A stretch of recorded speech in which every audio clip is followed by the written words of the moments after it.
अस्सलाम वालेकुम दोस्तों। देख रहे हैं हंसी टीवी।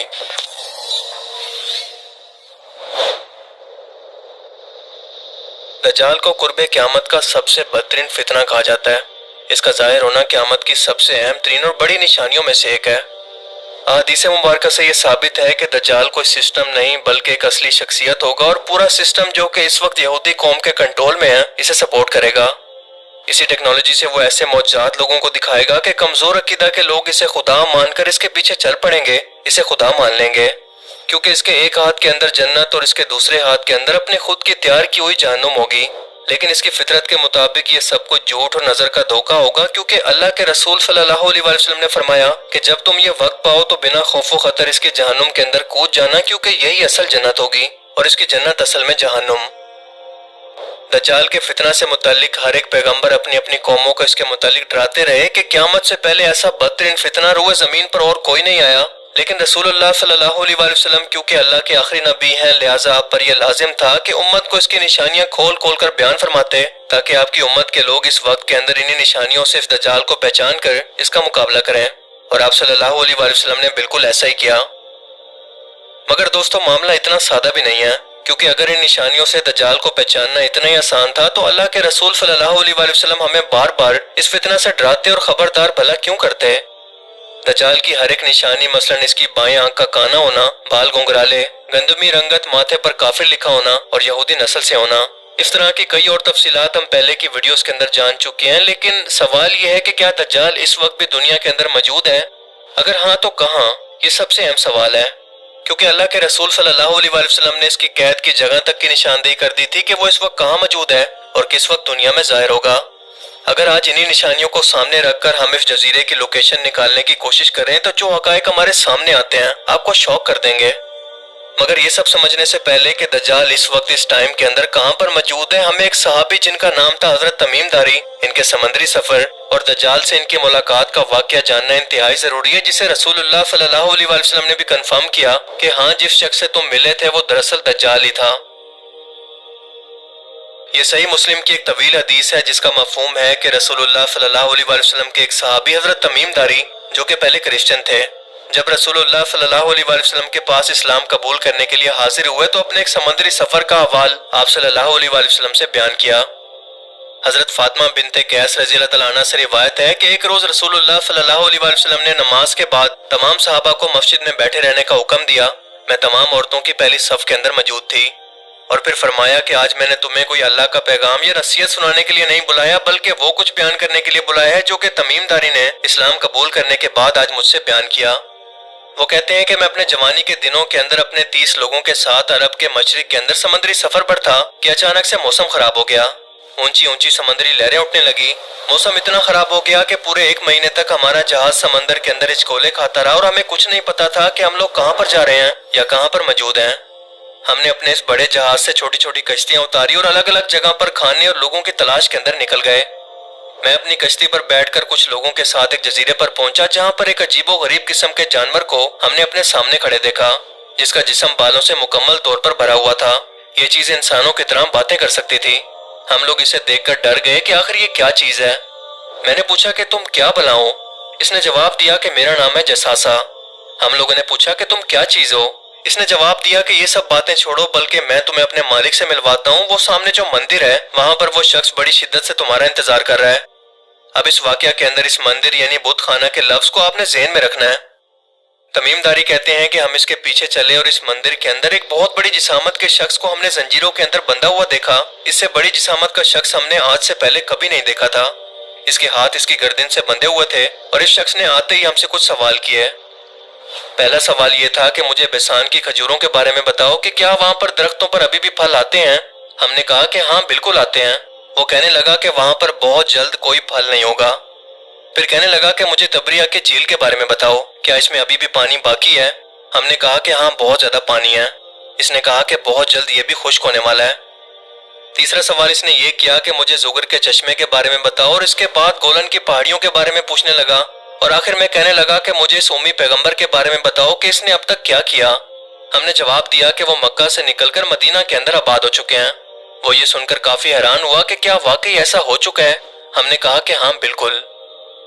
اس کے بعد اس شخص نے کہا کہ اب میں تمہیں بتاتا ہوں کہ میں کون ہوں، میں ہی دجال ہوں، اور بہت جلد یہ تمام نشانیاں پوری ہوتے ہی مجھے یہاں سے باہر نکلنے کی اجازت مل جائے گی اور میں پوری دنیا کے اندر جاؤں گا سوائے مکہ اور مدینہ کے۔ اس کے بعد آپ صلی اللہ علیہ وآلہ وسلم نے فرمایا کہ لوگوں یہ یثرب ہے، یعنی مدینہ۔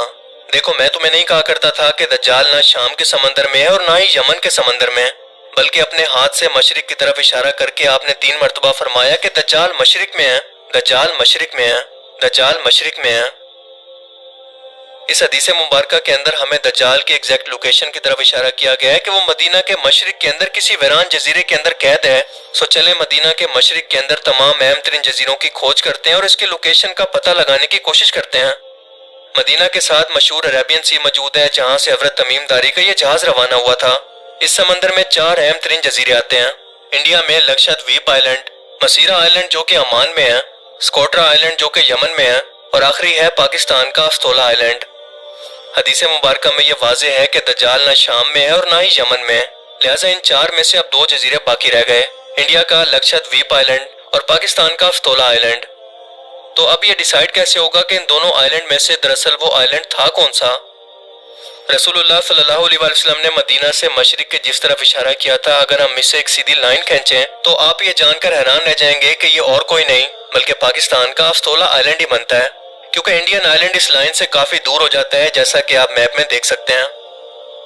جیسا کہ اوپر حدیث کے اندر ہم نے جانا کہ اس آئلینڈ پر ایک مندر بھی موجود تھا جو کہ رسول اللہ کے زمانے یعنی 1400 سال سے بھی پہلے کا اس آئلینڈ پر موجود تھا، لہٰذا اپنے شک کو یقین میں بدلنے کے لیے ہمیں اس آئلینڈ پر ایک ایسے ہی مندر کو تلاش کرنا ہوگا، لیکن انڈیا کے اس آئلینڈ پر ایسا کوئی مندر موجود نہیں، پر ہاں پاکستان کے استولا آئلینڈ پر یہ آج بھی موجود ہے۔ جی ہاں، یہ مشہور کالی ماتا کا مندر ہے جسے تباہی پھیلانے والی خطرناک اور خوفناک قسم کی دیوی ہندوؤں کے عقیدے کے اندر مانا جاتا ہے۔ اس کے بھی جسم پر بہت زیادہ بال موجود ہیں، بالکل وہی حلیہ جیسا کہ جساسا کا تھا، اور یہ مندر بھی یہاں پر کچھ 100 سال پہلے نہیں بنایا گیا بلکہ آج سے 2000 سال پہلے کا یہ یہاں پر موجود ہے، یعنی رسول اللہ صلی اللہ علیہ وآلہ وسلم کے زمانے سے بھی 600 سال پہلے کا۔ تو کیا یہ سب کچھ محض اتفاق ہو سکتا ہے؟ بالکل نہیں، بلکہ یہ کنفرم ہے کہ یہ وہی جگہ تھی جہاں پر حضرت تمیم داری کی دجال اور اس کے ساتھی جساسا سے ملاقات ہوئی تھی، اور دجال کے پوچھے گئے سوالوں کے مطابق جو بھی نشانیاں اس نے بیان کی، یعنی بیسان کی کھجوروں، تبریا کی جھیل اور گولان کی پہاڑیوں سے متعلق، وہ سب کی سب نشانیاں پوری ہو چکی ہیں، اور شاید اب تک یہ دجال وہاں سے آزاد بھی ہو چکا ہے مگر ابھی تک دنیا کے سامنے نہیں آیا۔ یہ سب نشانیاں آخر کیسے پوری ہو چکی ہیں، آئیے ذرا جانتے ہیں۔ سب سے پہلے بیسان کی کھجوروں کی نشانی پر غور کریں، کیونکہ بیسان کا علاقہ پہلے فلسطین کے اندر شامل تھا اور حضرت عمر کے دور کے اندر اسے شرجیل بن حسنہ اور عامر بن عاص نے فتح کیا تھا، جبکہ 1948 تک یہ علاقہ اردن کا حصہ تھا جس پر اسرائیل نے قبضہ کر لیا۔ بیسان اپنی کھجوروں کے باغات کے لیے انتہائی مشہور تھا، اور اس وقت بھی بیسان کا کچھ علاقہ اردن کے پاس ہے، مگر اس تمام علاقے کے اندر موجود کھجوروں کے باغ بالکل ختم ہو چکے ہیں، جیسا کہ دجال نے بیان کیا تھا۔ اس کا دوسرا سوال تھا بحر تبریہ یعنی لیک آف گلیلی کے متعلق کہ کیا اس کا پانی اب تک خشک ہو چکا ہے؟ یہ جھیل اس وقت اسرائیل کے اندر موجود ہے جس پر یہودیوں کا قبضہ ہے۔ اس جھیل کے پاس یہودیوں کے 4 بڑے شہروں میں سے ایک شہر موجود ہے، اور جب رومی بادشاہ ٹائٹس نے بیت المقدس پر حملہ کیا اور اسے تباہ کیا، تب تمام یہودی ربی بحر تبریہ کے پاس آ کر جمع ہو گئے، یہاں پر آباد ہو گئے اور اپنی مذہبی کتاب تلمود کو ترتیب دیا۔ اس جھیل کی لمبائی شمال سے جنوب تک 23 کلومیٹر ہے۔ یہ یہودیوں کے لیے میٹھے پانی کا سب سے بڑا سورس ہے، جو کہ اردن کی گولان پہاڑیوں کے سب سے بڑے پہاڑ جبل الشیخ سے آتا ہے، اور اس وقت صورتحال یہ ہے کہ یہ جھیل اپنے 100 سال کی کم ترین پانی کی سطح پر پہنچ گئی ہے اور آہستہ آہستہ بالکل خشک ہونے کے قریب ہے، جیسا کہ دجال نے بیان کیا تھا۔ The lake where Christians believe Jesus walked on water has declined to its lowest level in 100 years, an Israeli official said on Tuesday. The lake has fallen to its lowest level for a century. تیسرا سوال اس نے اسرائیل کے مشرق کے اندر موجود زگر کے چشمے کے بارے میں پوچھا، جس پر اس وقت بھی یہودیوں کا قبضہ ہو چکا ہے۔ اس کے بعد دجال کا اگلا سوال تھا گولان کی پہاڑیوں کے بارے میں، جنہیں 1967 کی جنگ کے اندر اسرائیل نے شام سے چھین لیا تھا، اور اس پہاڑی علاقے کی سب سے اونچی چوٹی ہے جبل الشیخ، جہاں پر ایک طرف سے بیت المقدس اور دوسری طرف اس کے نیچے سے دمشق نظر آتا ہے۔ اس کی اونچائی 9232 فٹ ہے، جس پر لبنان، شام اور اسرائیل کا قبضہ ہے، کیونکہ یہ 1800 اسکوائر کلومیٹر کا لمبا ترین علاقہ ہے، جس کے ساتھ تبریہ کی جھیل और जुगर का चश्मा भी मौजूद है। इसके साथ साथ बेसान का इलाका भी इसी के बिल्कुल पास मौजूद है। लिहाजा अगर हम दज्जाल की तरफ से पूछे जाने वाले सवालों पर गौर करें तो इन सब का ताल्लुक गोलान की पहाड़ियों से ही बनता है, जो कि बिल्कुल इत्तेफाक नहीं है, क्योंकि मार्च 2017 के अंदर अमेरिका ने ऑफिशियली तौर पर गोलान हाइट्स इसराइल के हवाले करने का मुआहदा करके इस सूरत हाल को बिल्कुल क्लियर कर दिया कि दज्जाल ने ये सब सवाल आखिर क्यों किए, इन सवालों का मकसद इसकी आमद से क्यों है। अब जरा इस टाइम लाइन को आपस में जोड़ते जाएं। हम सभी लोग जानते हैं कि जंगों के अंदर ऊंचे इलाके या फिर पहाड़ी इलाके की क्या अहमियत होती है, खास तौर पर जब इन पहाड़ों के नीचे जंग का मैदान मौजूद हो। दज्जाल का ज़हूर तीसरी आलमी जंग के बाद होगा, जब इमाम मेहदी अलैहिस्सलाम हरमेगेडन यानी जंग हरमजदून के अंदर मुसलमानों की क़यादत करेंगे, और इसके बाद दज्जाल का ज़हूर होगा जिसे कत्ल करने के लिए ईसा अलैहिस्सलाम तशरीफ लाएंगे। बाइबल के मुताबिक इस जंग का मैदान इसराइल के मगरिब के अंदर इसी गोलान हाइट की पहाड़ियों के मैदान को बताया गया है, और हक व बातिल के इस जंग का जिक्र हदीस मुबारका के अंदर भी मौजूद है। इसराइल ने गोलन हाइट्स पर कब्जा करके इस जंग की तैयारी शुरू कर दी और सिर्फ अपने मसीहा दज्जाल के इंतजार में है कि वो कब दुनिया के सामने जाहिर होकर अपनी खुदाई का ऐलान करे और यहूदी कौम के बादशाहत को संभाल कर मुसलमानों के खिलाफ जंग करे। और अब आपको समझ जाना चाहिए कि क्यों इस वक्त आलम कुफर पूरी दुनिया के मुसलमानों के खिलाफ एक यूनाइटेड नेशन का ब्लॉक बनाकर इस जंग की तैयारी मुकम्मल कर चुका है, मगर हम लोग अभी तक इसी गफलत के अंदर हैं। इन हालात और निशानियों से अब अंदाजा लगाने की कोशिश करें कि इस आखिरी जमाने के अंदर आखिर कितना वक्त बाकी है। मेरी जाती राय के मुताबिक आधी सदी यानी 40 या 50 साल ही क़यामत आने के अंदर इस वक्त बाकी हैं। मौजूदा हालात और वाक़यात को देखकर ये मेरा अंदाजा है, जो कि सही भी हो सकता है या फिर गलत भी, क्योंकि क़यामत का असल इल्म सिर्फ और सिर्फ अल्लाह ताला के पास ही है। लेकिन सबसे अहम सवाल यह है कि क्या हमने इस वक्त की तैयारी कर ली है, और अगर ये सब निशानियां देखकर अब भी हमारी आंखें नहीं खुलती तो आखिर कब खुलेंगी। अल्लाह ताला हमें समझने की और नेक अमल करने की तौफीक अता फरमाए, आमीन। मुझे उम्मीद है कि इस वीडियो से आपको बहुत कुछ नया जानने को मिला होगा और ये वीडियो आपको पसंद आया होगा।